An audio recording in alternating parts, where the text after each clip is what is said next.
मुंशी प्रेमचंद जी का कहानी घास वाली।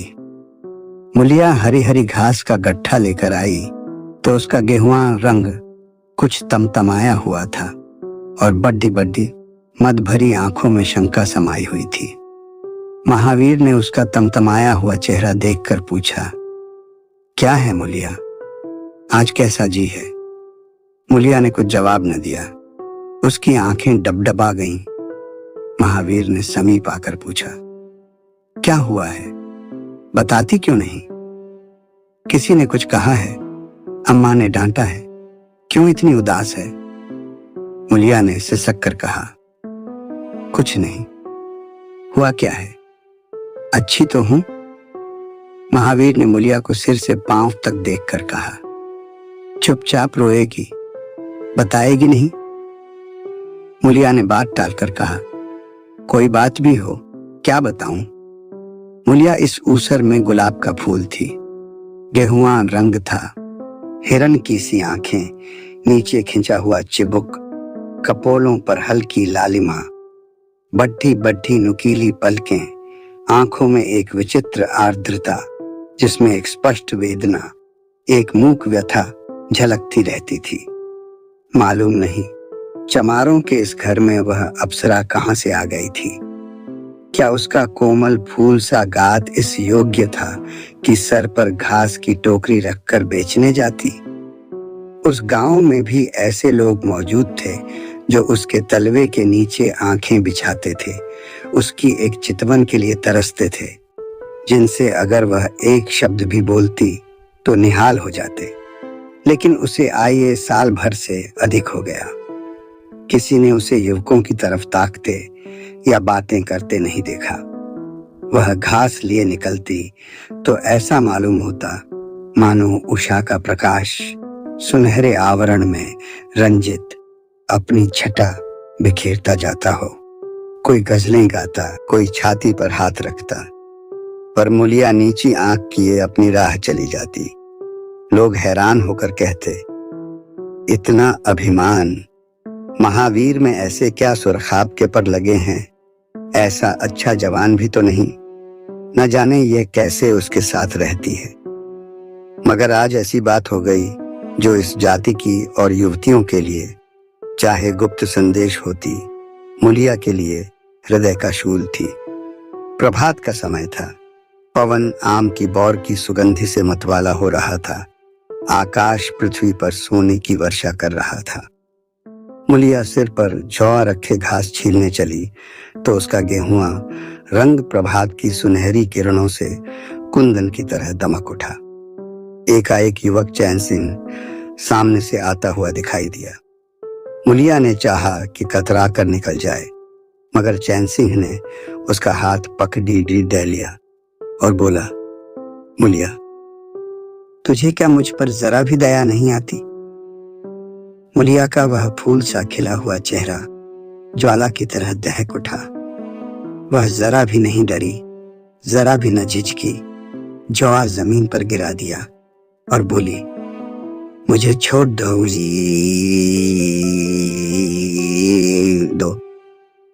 नहीं, मैं चिल्लाती हूं।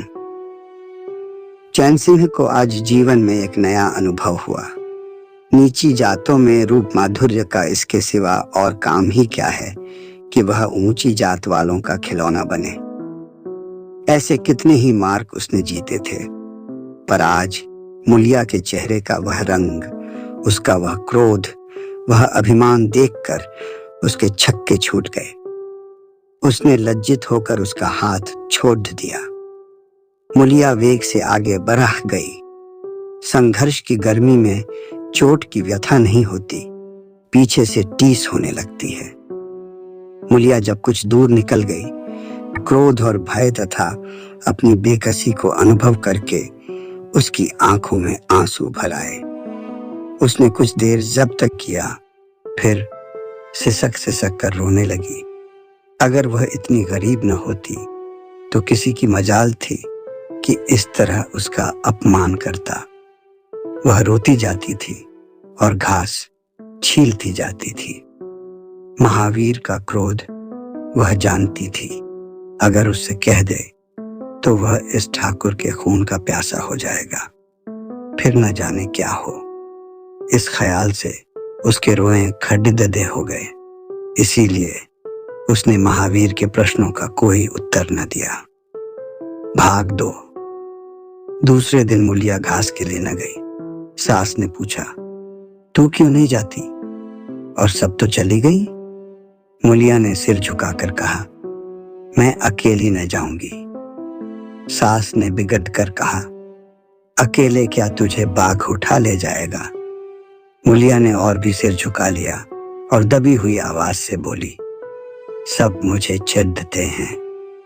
सास ने डांटा, न तू औरों के साथ जाएगी न अकेली जाएगी, तो फिर जाएगी कैसे? वह साफ साफ क्यों नहीं कहती कि मैं न जाऊंगी? तो यहां मेरे घर में रानी बन के निभाना होगा। किसी को चाम नहीं प्यारा होता, काम प्यारा होता है। तू बड़ी सुंदर है, तो तेरी सुंदरता लेकर चाटूं? उठा जाबा और घास ला। द्वार पर नीम के दरख्त के साये में महावीर खड्डा घोद्दे को मल रहा था। उसने मुलिया को रोनी सूरत बनाए जाते देखा, पर कुछ बोल न सका। उसका बस चलता तो मुलिया को कलेजे में बिठा लेता, आंखों में छिपा लेता। लेकिन घोद्दे का पेट भरना तो जरूरी था। घास मोल लेकर खिलाए तो 12 आने रोज से कम न पड़े थे। ऐसी मजदूरी ही कौन होती है? मुश्किल से 1.5-2 रुपए मिलते हैं, वह भी कभी मिले कभी न मिले। जब से यह सत्यानाशी लारियां चलने लगी हैं, इक्के वालों की बधिया बैठ गई है, कोई सेंत भी नहीं पूछता। महाजन से 150 रुपए उधार लेकर इक्का और घोद्दा खरीदा था, मगर लारियों के आगे इक्के को कौन पूछता है? महाजन का सूद भी तो न पहुंच सकता था, मूल का कहना ही क्या। ऊपर ही मन से बोला, न मन हो तो रहने दो, देखी जाएगी। इस दिलजोई से मुलिया निहाल हो गई। बोली, घोद्दा खाएगा क्या?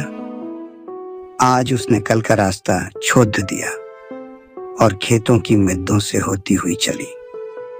बार बार सतर्क आंखों से इधर उधर ताकती जाती थी। दोनों तरफ ऊख के खेत खड्डे थे। जरा भी खड्डाहट होती, उसका जी सन्न हो जाता, कहीं कोई ऊख में छिपा न बैठा हो। मगर कोई नई बात न हुई। ऊख के खेत निकल गए, आमों का बाग निकल गया, सिंचे हुए खेत नजर आने लगे। दूर के कुएं पर पुर चल रहा था।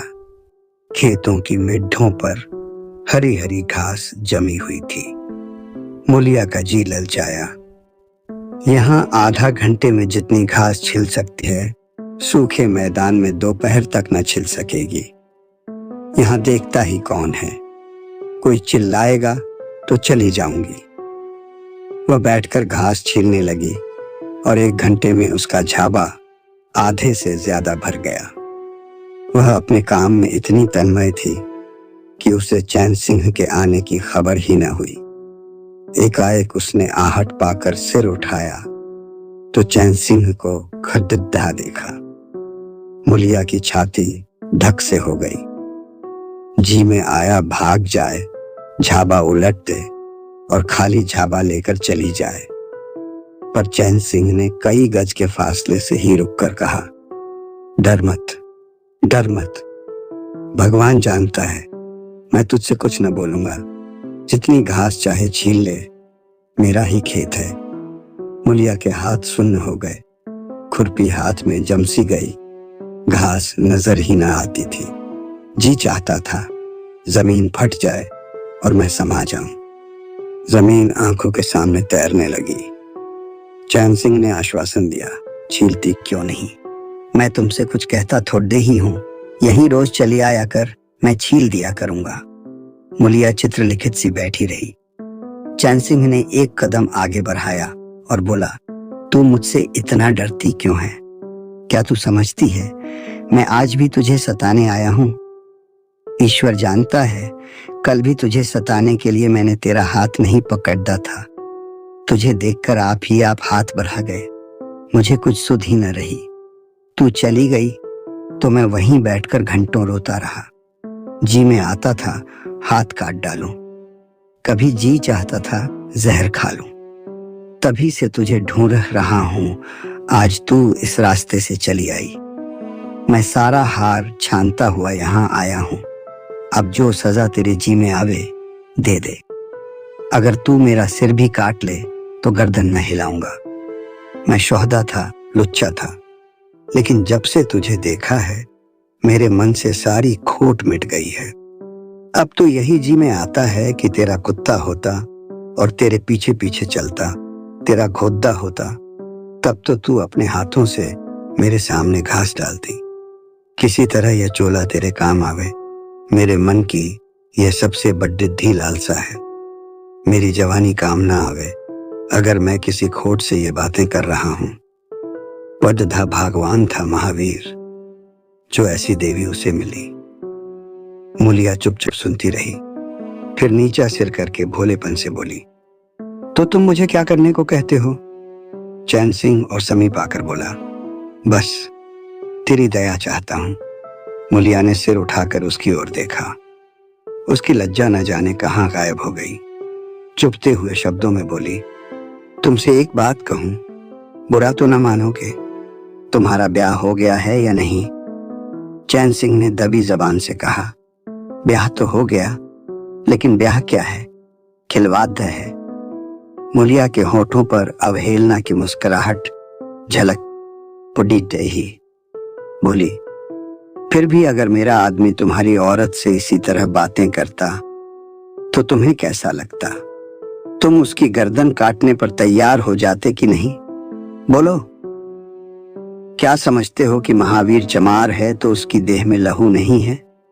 उसे लज्जा नहीं है, अपने मर्यादा का विचार नहीं है। मेरा रूप रंग तुम्हें भाता है। क्या घाट के किनारे मुझसे कहीं सुंदर औरतें नहीं घूमा करती? मैं उनके तलवों की बराबरी भी नहीं कर सकती। तुम उसमें से किसी से क्यों नहीं दया मांगते? क्या उनके पास दया नहीं है? मगर वहां तुम न जाओगे, क्योंकि वहां जाते तुम्हारी छाती दहलती है। मुझसे दया मांगते हो इसलिए न कि मैं चमारिन हूं, नीच जाति हूं, और नीच जाति की औरत जरा सी गुद्दकी धमकी व जरा सी लालच से तुम्हारी मुट्ठी में आ जाएगी। कितना सस्ता सौदा है। ठाकुर होना ऐसा सस्ता सौदा क्यों छोड़ धने लगे? चैन सिंह लज्जित होकर बोला, मूला, यह बात नहीं। मैं सच कहता हूं, इसमें ऊंच नीच की बात नहीं है। सब आदमी बराबर हैं। मैं तो तेरे चरणों पर सिर रखने को तैयार हूं। मूलिया, इसीलिए न कि जानते हो मैं कुछ कर नहीं सकती। जाकर किसी खतरानी के चरणों पर सिर रखो तो मालूम हो कि चरणों पर सिर रखने का क्या फल मिलता है। फिर यह सिर तुम्हारी गर्दन पर न रहेगा। चैन सिंह मारे शर्म के जमीन में गदा जाता था। उसका मुंह ऐसा सूख गया था मानो महीनों की बीमारी से उठा हो। मुंह से बात न निकलती थी। मूलिया इतनी वाक्पटु है, इसका उसे गुमान भी न था। मूलिया फिर बोली, मैं भी रोज बाजार जाती हूँ, बड़े बड़े घरों का हाल जानती हूँ। मुझे किसी बड़े घर का नाम बता दो जिसमें कोई साइस, कोई कोचवान, कोई कहार, कोई पंडा, कोई महाराज न घुसा बैठा हो। यह सब बड़े घरों की लीला है, और वह औरतें जो कुछ करती हैं ठीक करती हैं। उनके घर वाले भी तो चमारिनों और कहारिनों पर जान देते फिरते हैं। लेना देना बराबर हो जाता है। बेचारे गरीब आदमियों के लिए ये बातें कहाँ? मेरे आदमी के लिए संसार में जो कुछ हूं मैं हूं। वह किसी दूसरी मेहरिया की ओर आंख उठाकर भी नहीं देखता। संयोग की बात है कि मैं तनिक सुंदर हूं, लेकिन मैं काली कलूटी भी होती तब भी वह मुझे इसी तरह रखता। इसका मुझे विश्वास है। मैं चमारिन होकर भी इतनी नीच नहीं हूं कि विश्वास का बदला खोट से दूं। हाँ, वह अपने मन की करने लगे। मेरी छाती पर मूंग दलने लगे तो मैं भी उसकी छाती पर मूंग दलूंगी। तुम मेरे रूप ही के दीवाने हो ना। आज मुझे माता निकल आए हैं, कानी हो जाऊं तो मेरी ओर ताकोगे भी नहीं। बोलो, झूठ कहती हूं? चैन सिंह इनकार न कर सका। मुलिया ने उसी गर्व से भरे हुए स्वर में कहा, लेकिन मेरी एक नहीं, दोनों आंखें फूट जाएं, तब भी वह मुझे इसी तरह रखेगा। मुझे उठावेगा, बैठावेगा, खिलावेगा। तुम चाहते हो मैं ऐसे आदमी के साथ कपट करूं? जाओ, अब मुझे कभी न छेड़ना, नहीं अच्छा ना होगा। भाग 3। जवानी जोश है, बल है, दया है, साहस है, आत्मविश्वास है, गौरव है और सब कुछ जो जीवन को पवित्र, उज्जवल और पूर्ण बना देता है। जवानी का नशा घमंड है, निर्दयता है, स्वार्थ है, शेखी है, विषय वासना है, कटुता है और वह सब कुछ जो जीवन को पशुता, विकार और पतन की ओर ले जाता है। चैन सिंह पर जवानी का नशा था। मुलिया के शीतल छींटों ने नशा उतार दिया। जैसे उबलती हुई चाशनी में पानी के छींटे पिडी जाने से फेन मिट जाता है, मैल निकल जाता है और निर्मल शुद्ध रस निकल आता है। जवानी का नशा जाता रहा, केवल जवानी रह गई। कामिनी के शब्द जितनी आसानी से दीन और ईमान को गारत कर सकते हैं, उतनी ही आसानी से उनका उद्धार भी कर सकते हैं। चैन सिंह उस दिन से दूसरा ही आदमी हो गया। गुस्सा उसकी नाक पर रहता था। बात बात पर मजदूरों को गालियां देना, डांटना और पीटना उसकी आदत थी। असामी उससे थर थर कांपते थे। मजदूर उसे आते देखकर अपने काम में चुस्त हो जाते थे, पर ज्यों ही उसने इधर पीठ फेरी और उन्होंने चिलम पीना शुरू किया, सब दिल में उससे जलते थे, उसे गालियां देते थे। मगर उस दिन से चैन सिंह इतना दयालु, इतना गंभीर, इतना सहनशील हो गया कि लोगों को आश्चर्य होता था। कई दिन गुजर गए थे। एक दिन संध्या समय चैन सिंह खेत देखने गया। पुर चल रहा था। उसने देखा कि एक जगह नाली टूट गई है और सारा पानी बहा चला जाता है। क्यारियों में पानी बिल्कुल नहीं पहुंचता, मगर क्यारी बनाने वाली बुढ़िया चुपचाप बैठी है।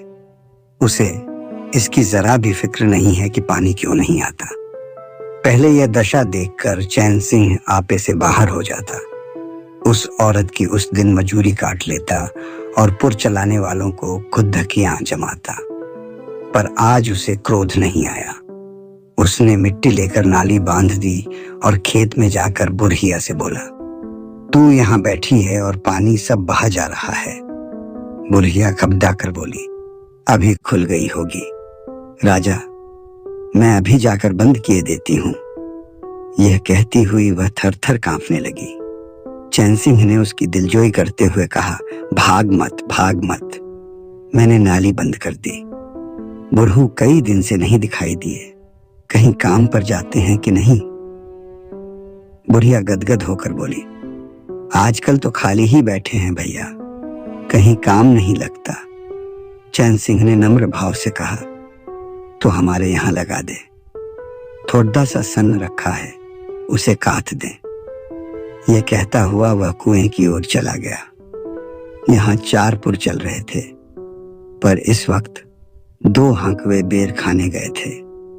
चैन सिंह को देखते ही मजूरों के होश उड़ गए। ठाकुर ने पूछा, 2 आदमी कहाँ गए? तो क्या जवाब देंगे? सबके सब डांटे जाएंगे। बेचारे दिल में सहमे जा रहे थे। चैन सिंह ने पूछा, वह दोनों कहाँ चले गए? किसी के मुंह से आवाज न निकली। सहसा सामने से दोनों मजूर धोती के एक कोने में बेर भरे आते दिखाई दिए। खुश खुश बात करते चले आ रहे थे। चैन सिंह पर निगाह पड़ी थी तो दोनों के प्राण सूख गए, पांव मन मन भर के हो गए। अब न आते बनता है न जाते। दोनों समझ गए कि आज डांट पड़ी रीढ़ी, शायद मजूरी भी कट जाए। चाल धीमी पड़ी डह गई। इतने में चैन सिंह ने पुकारा, बरह आओ बरह आओ, कैसे बेर हैं, लाओ जरा मुझे भी दो, मेरे ही पेट डह के हैं ना। दोनों और भी सहम उठे। आज ठाकुर जीता न छोड़ देगा। कैसा मीठा मीठा कर बोल रहा है, उतनी ही भिगो भिगो कर लगाएगा। बेचारे और भी सिकुड़ गए। चैन सिंह ने फिर कहा, जल्दी से आओ जी, पक्की पक्की सब मैं ले लूंगा। जरा एक आदमी लपक कर घर से थोड़ा सा नमक तो ले लो। बाकी दोनों मजूरों से, तुम भी दोनों आ जाओ, उस पेड़ के बेर मीठे होते हैं, बेर खा ले, काम तो करना ही है। अब दोनों भगोद्धों को कुछ ढारस हुआ। सभी ने जाकर सब बेर चैन सिंह के आगे डाल दिए और पक्के पक्के छांट कर उसे देने लगे। एक आदमी नमक लाने दौड़ा। आधा घंटे तक चारों पुर बंद रहे। जब सब बेर उध गए और ठाकुर चलने लगे तो दोनों अपराधियों ने हाथ जोड़ कर कहा, भैया जी, आज जान बख्शी हो जाए, बड्ढी भूख लगी थी, नहीं तो कभी न जाते। चैन सिंह ने नम्रता से कहा, तो इसमें बुराई क्या हुई, मैंने भी तो बेर खाए। एक आधा घंटे का हर्ज हुआ यही ना। तुम चाहोगे तो घंटे भर का काम आधा घंटे में कर दोगे, न चाहोगे दिन भर में भी घंटे भर का काम न होगा। चैन सिंह चला गया तो चारों बातें करने लगे। एक ने कहा, मालिक इस तरह रहे तो काम करने में जी लगता है, यह नहीं कि हरदम छाती पर सवार। दूसरा, मैंने तो समझा आज कच्चा ही खा जाएंगे। तीसरा, कई दिन से देखता हूं मिजाज नरम हो गया है। चौथा, सांझ को पूरी मजूरी मिले तो कहना। पहला, तुम तो हो गोबर गणेश, आदमी का रुख नहीं पहचानते। दूसरा, अब खूब दिल लगाकर काम करेंगे। तीसरा, और क्या, जब उन्होंने हमारे ऊपर छोड़ दिया तो हमारा भी धर्म है कि कोई कसर न छोड़ दें। चौथा, मुझे तो भैया ठाकुर पर अब भी विश्वास नहीं आता। भाग 4। एक दिन चैन सिंह को किसी काम से कचहरी जाना था। 5 मील का सफर था। यूं तो वह बराबर अपने घोड़े पर जाया करता था, पर आज धूप बड़ी तेज हो रही थी। सोचा एक्के पर चला चलूं। महावीर को कहला भेजा मुझे लेते जाना। कोई 9 बजे महावीर ने पुकारा। चैन सिंह तैयार बैठा था। चटपट एक्के पर बैठ गया, मगर घोड़ा इतना दुबला हो रहा था, एक्के की गद्दी इतनी मैली और फटी हुई, सारा सामान इतना रद्दी कि चैन सिंह को उस पर बैठते शर्म आई। पूछा, यह सामान क्यों बिगड़ा हुआ है महावीर? तुम्हारा घोड़ा तो इतना दुबला कभी न था, क्या आजकल सवारियां कम हैं क्या? महावीर ने कहा, नहीं मालिक, सवारियां काहे नहीं हैं, मगर लारियों के सामने एक्के को कौन पूछता है। कहाँ 2, 2.5, 3 की मजूरी करके घर लौटता था, कहाँ अब 20 आने पैसे भी नहीं मिलते। क्या जानवर को खिलाऊं, क्या आप खाऊं? बड्डिड्डी विपत्ति में पडिधा हूं। सोचता हूं एक का घोड़ा बेच बाच कर आप लोगों की मजूरी कर लूं, पर कोई गाहक नहीं लगता। ज्यादा नहीं तो 12 आने तो घोड़े ही को चाहिए, घास ऊपर से। जब अपना ही पेट नहीं चलता तो जानवर को कौन पूछे। चैन सिंह ने उसके फटे हुए कुर्ते की ओर देखकर कहा, 2-4 बीघे खेती क्यों नहीं कर लेते? महावीर सिर झुकाकर बोला, खेती के लिए बड़ा पौरुख चाहिए मालिक। मैंने तो यही सोचा है कि कोई गाहक लग जाए तो एक्के को औने पौने निकाल दूं, फिर घास छील कर बाजार ले जाया करूं। आजकल सास पतोहू दोनों छीलती हैं, तब जाकर 10-12 आने पैसे नसीब होते हैं। चैन सिंह ने पूछा, तो बुढ़िया बाजार जाती होगी? महावीर लजाता हुआ बोला, नहीं भैया, वह इतनी दूर कहाँ चल सकती है। घर वाली चली जाती है, दोपहर तक घास छीलती है, तीसरे पहर बाजार जाती है, वहां से गद्दी रात गए लौटती है। हलकान हो जाती है भैया, मगर क्या करूं, तकदीर से क्या जोर। चैन सिंह कचहरी पहुंच गए और महावीर सवारियों की टोह में इधर उधर इक्के को घुमाता हुआ शहर की तरफ चला गया। चैन सिंह ने उसे 5 बजे आने को कह दिया। कोई 4 बजे चैन सिंह कचहरी से फुर्सत पाकर बाहर निकले। हाथे में पान की दुकान थी। जरा और आगे बढ़कर एक घना बरगद का पेड़ था। उसकी छाह में 20 ही तांगे, इक्के, फिटने, खड्डधी थी। घोड़े खोल दिए गए थे। वकीलों, मुख्तारों और अफसरों की सवारियां यहीं खड्डधी रहती थीं। चैन सिंह ने पानी पिया, पान खाया और सोचने लगा, कोई लारी मिल जाए तो जरा शहर चला जाऊं कि उसकी निगाह एक घास वाली पर पोडी डिड्डे गई। सिर पर घास का झाबा रखे साइसों से मोल भाव कर रही थी। चैन सिंह का हृदय उछल पड़ा। यह तो मुलिया है, बनी ठनी। एक गुलाबी साधी पहने कोचवानों से मोल तोल कर रही थी। कई कोचवान जमा हो गए थे। कोई उससे दिल लगी करता था, कोई घूरता था, कोई हंसता था। एक काले कलूटे कोचवान ने कहा, मूला, घास तो उद्ध के अधिक से अधिक छिए आने की है। मुलिया ने उन्माद पैदा करने वाली आंखों से देखकर कहा,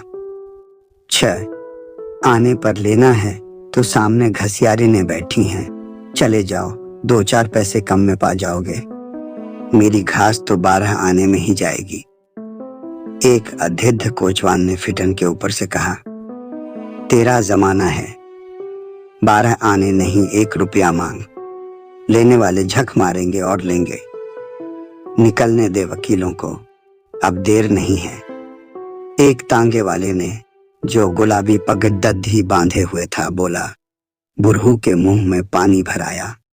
अब मुलिया काहे को किसी की ओर देखेगी। चैन सिंह को ऐसा क्रोध आ रहा था कि इन दुष्टों को जूते से पीटे। सब के सब कैसे उसकी ओर टकटकी लगाए ताक रहे हैं, आंखों से पी जाएंगे। और मुलिया भी यहाँ कितनी खुश है, न लजाती है, न झिझकती है, न दबती है। कैसा मुस्किरा मुस्किरा कर, रसीली आंखों से देख देख कर, सिर का अंचल खिसका खिसका कर, मुंह मोड़ मोड़ कर बातें कर रही है। वही मुलिया जो शेरनी की तरह तड़प उठी थी। इतने में 4 बजे अमले और वकील मुख्तारों का एक मेला सा निकल पड़ी था। अमले लारियों पर दौड़ते, वकील मुख्तार इन सवारियों की ओर चले। कोचवानों ने भी चटपट घोड़े जोते। कई महाशयों ने मुलिया को रसिक नेत्रों से देखा और अपनी अपनी गादियों पर जा बैठे। एकाएक मुलिया घास का झाबा लिए उस फिटन के पीछे दौड़ दी। फिटन में एक अंग्रेजी फैशन के जवान वकील साहब बैठे थे। उन्होंने पावदान पर घास रखवा ली, जेब से कुछ निकालकर मुलिया को दिया। मुलिया मुस्कुराई। दोनों में कुछ बातें भी हुईं जो चैन सिंह न सुन सके। एक क्षण में मुलिया प्रसन्न मुख घर की ओर चली। चैन सिंह पान वाले की दुकान पर विस्मृति की दशा में खड़धा रहा। पान वाले ने दुकान बढ़ाई, कपड़े पहने और केबिन का द्वार बंद करके नीचे उतरा तो चैन सिंह की समाधि टूटी। पूछा, क्या दुकान बंद कर दी? पान वाले ने सहानुभूति दिखाकर कहा, इसकी दवा करो ठाकुर साहब, ये बीमारी अच्छी नहीं है। चैन सिंह ने चकित होकर पूछा, कैसी बीमारी? पान वाला बोला, कैसी बीमारी? आधा घंटे से यहाँ खड़े हो जैसे कोई मुर्दा खड़ा हो। सारी कचहरी खाली हो गई, सब दुकानें बंद हो गईं। मेहतर तक जादू लगाकर चल दिए। तुम्हें कुछ खबर हुई? ये बुरी बीमारी है, जल्दी दवा कर डालो। चैन सिंह ने झटदर ही संभाली और फाटक की ओर चला कि महावीर का एक का सामने से आता दिखाई दिया। भाग 5। कुछ दूर एक का निकल गया तो चैन सिंह ने पूछा, आज कितने पैसे कमाए महावीर? महावीर ने हंसकर कहा, आज तो मालिक दिन भर खड्डा ही रह गया, किसी ने बेगार में भी न पकड़दा, ऊपर से 4 पैसे की बिद्धियां पी गया।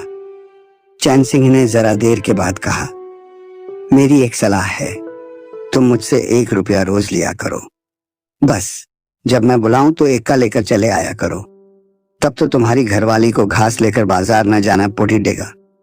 बोलो मंजूर है? महावीर ने सजल आंखों से देखकर कहा, मालिक आप ही का तो खाता हूं, आपकी प्रजा हूं, जब मर्जी हो पकड़ मंगवाइए, आपसे रुपए। चैन सिंह ने बात काट कर कहा, नहीं, मैं तुमसे बेगार नहीं लेना चाहता, तुम मुझसे 1 रुपया रोज ले जाया करो, घास लेकर घरवाली को बाजार मत भेजा करो, तुम्हारी आबरू मेरी आबरू है, और भी रुपए पैसे का जब काम लगे बेखट के चले आया करो। हाँ देखो, मुलिया से इस बात की भूल कर भी चर्चा न करना, क्या फायदा। कई दिनों के बाद संध्या समय मुलिया चैन सिंह से मिली।